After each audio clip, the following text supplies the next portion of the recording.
Assalamualaikum warahmatullahi wabarakatuh. Selamat pagi anak-anakku semua. Semoga di pagi hari ini kita dalam keadaan sehat semuanya. Nah, alhamdulillah kita memasuki tema 3A, subtema 3, pembelajaran kelima. Anak-anak, mari kita buka di halaman 86 sampai halaman 88. Mari kita pelajari di halaman 86. Pembelajaran kelima, ayo menulis. Kalian ketahui saat ini adalah musim penghujan atau musim hujan, karena di negara kita memiliki dua musim, musim kemarau dan musim penghujan. Nah, di saat musim penghujan ini banyak sekali genangan-genangan air. Kalian ketahui di situ setelah hujan pasti banyak genangan-genangan air, termasuk misalnya genangan air itu menjadi sarang nyamuk. Kalian ketahui nyamuk? Bagaimana cara perkembangbiakan nyamuk? Kemarin kita sudah mengetahui perkembangbiakan katak dan kupu-kupu, lele. Nah, banyak sekali kemarin ikan. Nah, sekarang kita mengetahui perkembangbiakan nyamuk. Kalian pahami nak? Karena suara ibu sekarang agak lumayan, alhamdulillah. Nah, kalian ketahui cara perkembangbiakan nyamuk atau daur hidup nyamuk. Daur hidup nyamuk dimulai dari telur. Nah, nyamuk itu bertelur nak, dari awalnya telur. Kemudian telur nyamuk itu berada di dalam air sama seperti katak. Nah, kemudian telur menetas menjadi jentik-jentik nyamuk.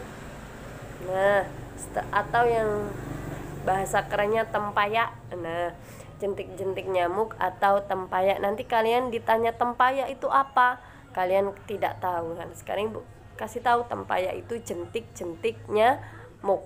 Jentik-jentik nyamuk hidup dengan cara melayang di air.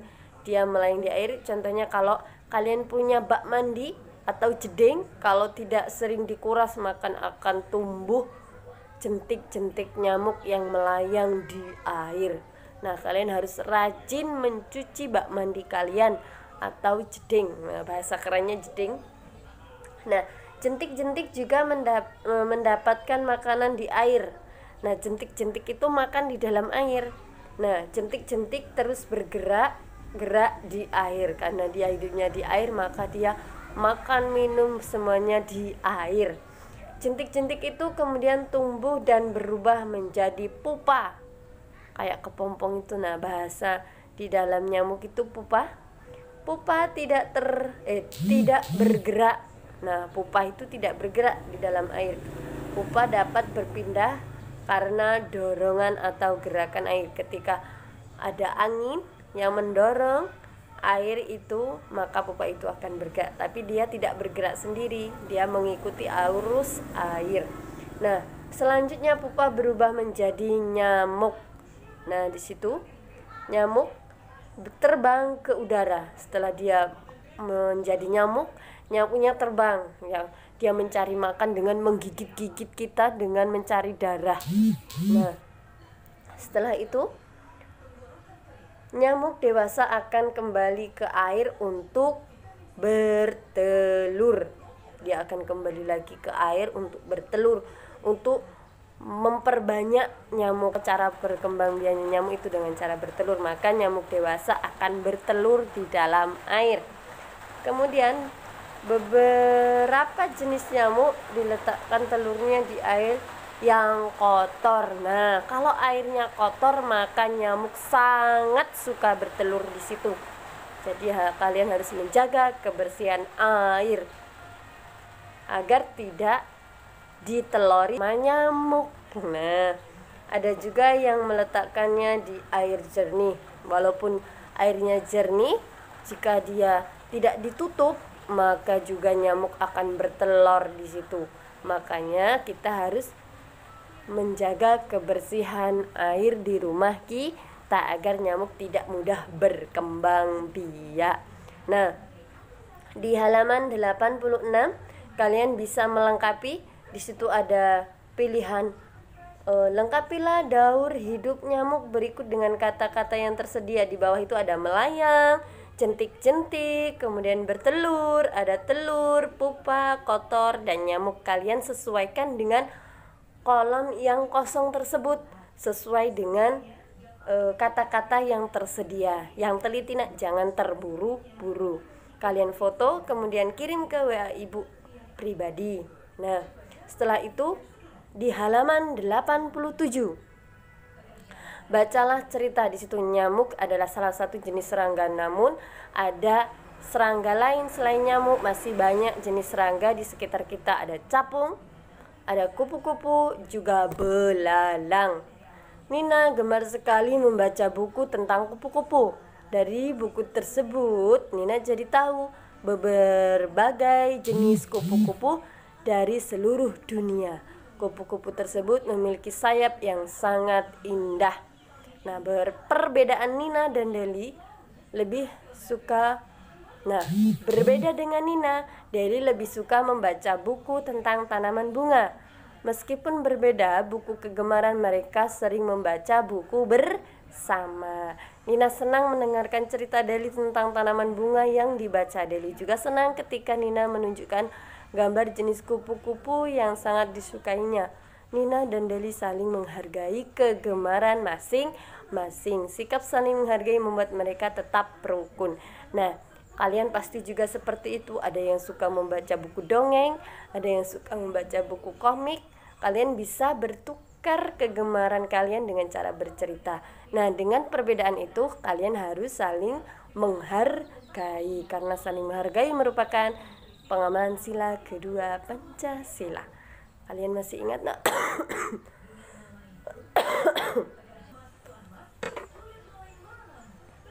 Berdasarkan cerita tersebut, apa perbedaan Nina dan Deli?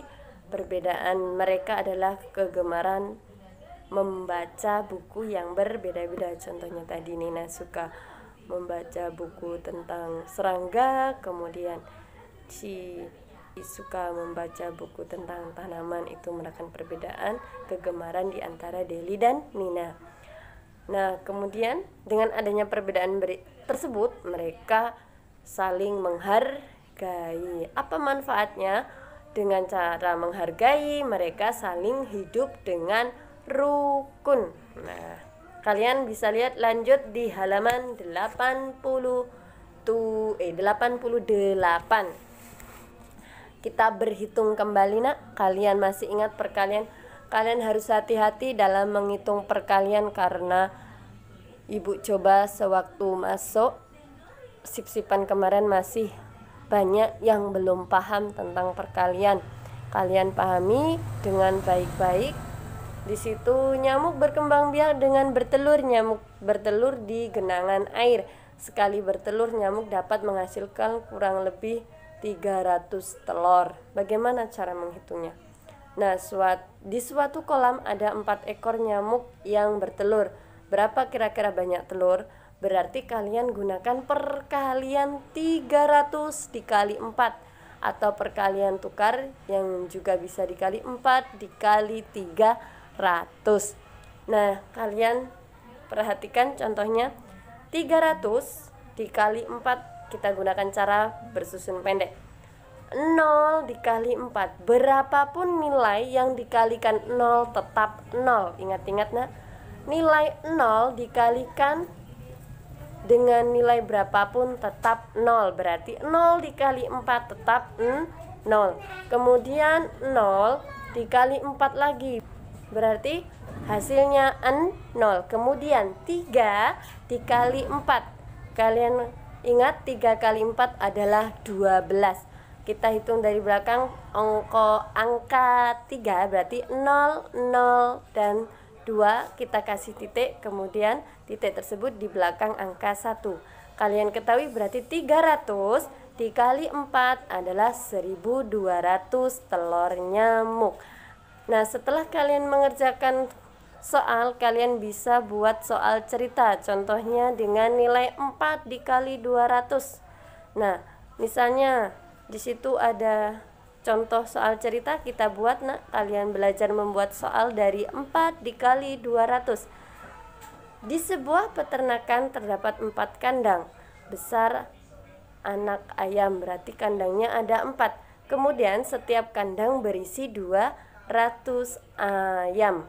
Nah, berapa jumlah seluruhnya? Berarti kita gunakan perkalian pendek.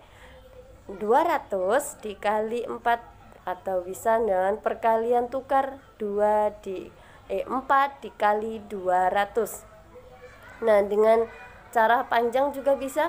200-nya ada 4 kali dengan cara penjumlahan. 200 ditambah 200 ditambah 200 dan ditambah 200, hasilnya 800.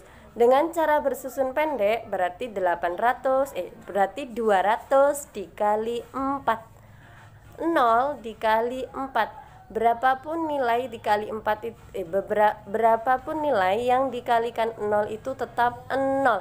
Berarti 0 dikali 4 0, kemudian dikali 4 tetap 0. Kemudian 2 dikali 4 hasilnya 8. Jadi 200 dikali 4 hasilnya 800 ekor ayam. Nah, jika kalian kurang paham bisa tanyakan kepada Bu Widya. Jika Bu Widya dalam penyampaian banyak salah-salah kata, Bu Widya mohon maaf. Ibu akhiri, wassalamualaikum warahmatullahi wabarakatuh.